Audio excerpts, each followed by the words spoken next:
तो इस शहर की तकलीफ जो है वो आज से नहीं है, ये 1947 से लेके आज तक इस शहर में कभी बोरी बाजार, जिस इलाके का मैं एम ए जिनाया रोड का आपसे तस्करा कर रहा हूँ, यहाँ से थोड़ा सा उल्टे हाथ पे चले जाए, बोरी बाजार ज़ियाउल के जमाने में, वहां पे हमारे बड़े बताते हैं जो रिपोर्टिंग करते हैं, आज भी हमारी कभी बैठक हो जाए, वो कहते हैं कि जी हमने लाशें और सर लटके हुए इमारतों के ऊपर और दीवारों के ऊपर क्या बोरी बाजार ओवर में साइज पॉपुलेशन हो गई है? मतलब इसका क्या आप इसको इसको किस तरीके से इसको देखें? हालांकि उन कुर्रतुल हैदर ने जो आग का दरिया नावल क्लासिक है उसमें कराची पे एक पूरा चैप्टर लिखा है, वो पढ़ने वाला है उसको, हालांकि उनका 50s का लिखा हुआ, आज भी पढ़ें तो आपको रेलिवेंट लगता है कि कराची का नुहा उन्होंने उस वक्त भी लिखा था, उस वक्त भी मसाइल चल रहे थे।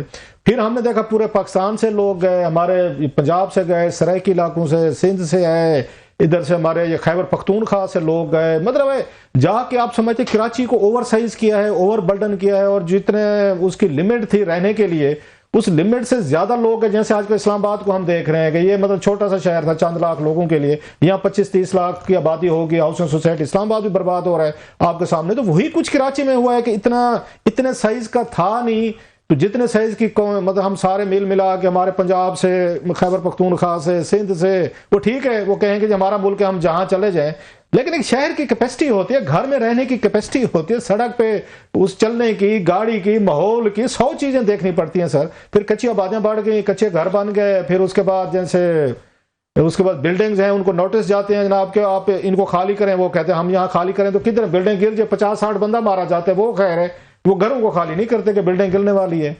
तो इसको मतलब how do you see that कि इसको हुआ क्या है? ओवर साइज हुआ है, और फिर उसको हुकूमतें, ब्यूरोक्रेसी ने हाथ खड़े कर दिए, भाई साहब ये हमसे नहीं संभलता, आप ही जाने, जहां पे अगर अल्लाह की किस्मत है बच गए तो बच गए, ना बचे तो फिर अल्लाह की मर्जी है सारी। अच्छा खिलासा साहब देखें, 2-3 इसके पहलू हैं। ओवर साइज तो हुआ, लेकिन ओवर साइज होने का मतलब ये नहीं है कि शहर के अंदर जो है वो कोई सहूलत ना दी जाए। जितने लोग आए उन्होंने अपने रोजगार का बंदोबस्त किया। पोर्ट सिटी है ना, मुझे बताया ना कराची में पाकिस्तान में कोई 15-20 पोर्ट्स मौजूद हैं, कि हम कुछ लोगों को कहें कि आप उठकर जो है मुल्तान चले जाएं, वहां पे भी एक पोर्ट है, कुछ को कहें लाहौर, वो वाली पोर्ट जिसके ऊपर इंडिया ने हमला किया था, वहां जाके काम करें। सर पोर्ट सिटी है, यहाँ लोगों का फ्लो एक नेचुरल सी चीज है, क्योंकि कारोबार यहाँ पे है, रोजगार यहाँ पे है। तो हमें बजाय इसके कि मैं कराचियाइट होकर ये रोना शुरू कर दूं कि लोग यहाँ क्यों आते हैं, भाई लोग आएंगे यहाँ पे जब पोर्ट है, पोर्ट में लोगों की जरूरियात है, मुल्क के अंदर आबादी बढ़ रही है, उस तरह से कराची की आबादी भी बढ़ रही है। लेकिन एक वक्त था, हमें बुजुर्गों ने बताया, एक सहाफी कॉलोनी के नाम से एक जगह है गुलिस्तान जौहर के अंदर, ठीक है, अबुल हसन इस्वानी रोड पे जाके गुलिस्तान जौहर के उल्टे हाथ में, अब वो गुलिस्तान जौहर है या अबुल हसन इस्वानी रोड है, मैं उसको ठीक से वो इलाका बता नहीं पा रहा। अबुल हसन इस्वानी रोड जरूर है जो सोराब गोड की तरफ जा रहा है, वहां पे एक सहाफी कॉलोनी है। तो हमारे एक एडिटर हुआ करते थे अखबार के, मुश्ताक सोहेल साहब, तकरीबन 50-60 साल उनकी सर्विस थी अखबारात के अंदर, वो फिर आजकल घर पे अपने होते हैं। मैं उनको 1-2 दफा छोड़ने के लिए वहां पर गया, तो मैंने उनका घर देख के कहा, मैंने कहा मुश्ताक साहब आप तो मशरिक ट्रस्ट का अखबार जिस वक्त हुआ करता है तो उसके एडिटर थे, काफी तवील अरसे रहे, फिर हमारे पास हमारे अखबार के एडिटर थे। मैंने कहा मुश्ताक साहब आपके तो मजे हैं, इतना खूबसूरत आपको घर मिला हुआ है, आप हम तो सुनते थे अखबार के सहाफियों को पैसे नहीं होते, और इतनी अच्छी सोसाइटी है सहाफियों की, जिसको आप ये कह रहे हैं कि जी सहाफी तो हमेशा गरीब होता है, ये होता है वो होता है। तो उन्होंने कहा कि जब ये हमें सोसाइटी मिली थी तो यहाँ जंगल था, कराची यूनिवर्सिटी से आगे पूरा जंगल था, और उधर जो है वो एक कोने के अंदर लोगों को प्लॉट दे दिए गए थे, और अब वहां पर आप जाएं तो शहर का पार्ट है, और शहर का अंदरून शहर है। ये खुद मैडम जो है वो कराची की रहने वाली हैं, अबुल हसन इस्वानी रोड को या कराची यूनिवर्सिटी को, कराची यूनिवर्सिटी का जो गेट है इस तरफ बयानी हाइट्स की तरफ, मेरा ख्याल है उसका मैं नाम मेरे ज़हन से अचानक निकल गया, इस गेट को जो है वो आप शहर से बाहर तो नहीं कह सकते, लेकिन ये एक वक्त में शहर से बाहर का इलाका था। अब तो शहर जो है वो बैरियर टाउन तक चला गया। थोड़ा सा वापस आते हैं इसी इशू पे आते हैं, ये बड़ा इट्स ए ह्यूज ट्रेजेडी।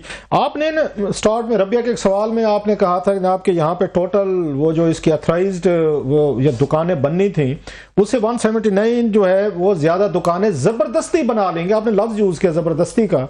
ये जबरदस्ती दुकान कैसे बन जाती है? ये लॉ ऑफ द जंगल है, कोई 8, 10, 15, 20 दुकानदार इकट्ठे हो जाए, हम बना रहे हैं तो केडीए वो कहेगा जी अब ठीक है बना लें। ये जबरदस्ती दुकान बनाना क्या होता है? और जिसकी ये पे प्राइस बेचारा उन लोगों ने भी दी होगी, सब ने दी है, क्योंकि उनके एग्जिट के रास्ते सारे मेरा ख्याल है बंद मिले होंगे, लोगों ने निकलने की कोशिश की होगी, रश होगा तो स्टैम्पीड होती है, तो उसके बाद और जो दुकानें जबरदस्ती बनाएगी वो मेरा ख्याल प्रॉब्लम बनी होगी सर। तो इस पे जबरदस्ती को जरा एक्सप्लेन कीजिएगा सर। पढ़ना इस मौजू के ऊपर ना, ये जो नुहा में आज पढ़ रहा हूँ, मैं दुखी हूँ असल में। मैं definitely sir, it's a human tragedy. 2012-13 में हम पूछा करते थे अपने अखबार के एडिटर को ऐसे शीशे पे हाथ मार के कि क्या स्कोर हो गया। बड़ी बदतमीजी की बात है कि इंसानों की लाशें गिरे और हम क्या स्कोर हो गया। हमारी अल्लाह ताला ने शायद हमें भी इंसान की लाशों को, तो इस तरीके से हम जो है ना वो नॉक करके सुर्खी पूछा करते थे कि क्या कितनी जो है वो हो गई, तो 22, 15, 18 ये एक आम सी वो चीज थी जो 2012-13 के अंदर थी। फिर उसके बाद हम भी शायद आदी हो गए थे कि अब लाशें नहीं गिरती, सुकून हो गया है।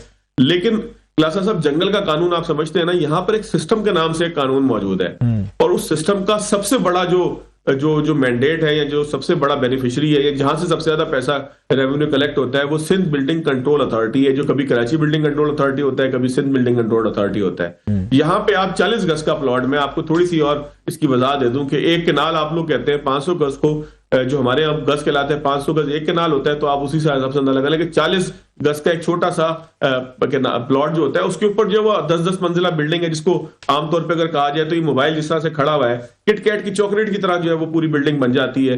लियारी के अंदर आज भी गैर कानूनी तामीरात हो रही है। लियारी के पूरे कराची के अंदर पोर्शन वाकिया यहाँ पे आता है, चाइना कटिंग यहाँ पे होती है।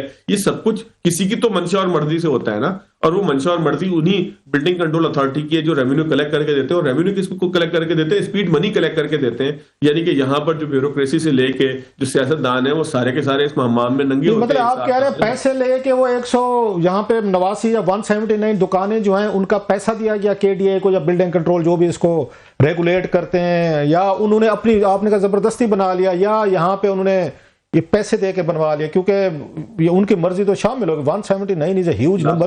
क्लासा साहब, आप माशाल्लाह इतने सीनियर साफी हैं, ये आपको बहुत अच्छे से पता है। मादत के साथ में अगर गुस्ताखी ना करूं तो ये सवाल इंतहाई भोला सा सवाल था आपका, मासूमाना सा सवाल था। यहाँ पे पैसे दिए बगैर एक डंडा नहीं लगा सकते आप अपनी छत के ऊपर? लगा के दिखा दें आप। किसी भी शहर के किसी कोने के अंदर आप एक दीवार नहीं बना सकते पैसे दिए बगैर। बिल्डिंग कंट्रोल अथॉरिटी के ऐसे ऑक्टोपस की तरह फैले हुए अफसरान हैं। 20-20 तो एक इलाके के अंदर इंस्पेक्टर हैं जो घूम रहे फिर रहे होते हैं कि किस तरीके से पैदागिरी करनी है। मतलब ये कुछ ढकी छुपी बात ही नहीं है। कराची के सिस्टम तो मशहूर तरीन सिस्टम है, सिस्टम का नाम ही कराची से निकला है। इस सिस्टम का ही बेड़ा गर्क है कि लोग यहाँ पे मरते हैं। देखिए 2-3 चीजें हैं क्लासा साहब, अगर बदअमनी से लोग मर रहे हो तो उसको हम मुख्तलिफ जाविये पहना सकते हैं कि जी ठीक है, कोई लसानी फसादात हो गया खुदा ना खास्ता, कुछ सेक्रेटेरियन किलिंग हो गई है, फिरका वाराना किलिंग हो गई, इस तरह की कोई चीज हो गई, इसको हम एक दूसरा रुख दे सकते हैं कि जिसमें रॉ आ गई, इसमें मुसाद आ गई, इसमें अफगानिस्तान का इशू आ गया, इसमें अमेरिका ने करवा दिया, इसमें जापान पड़ गया। मुख्तलिफ लोगों के नाम ले देना कौन सा बड़ा मुश्किल हमारे लिए मामला है।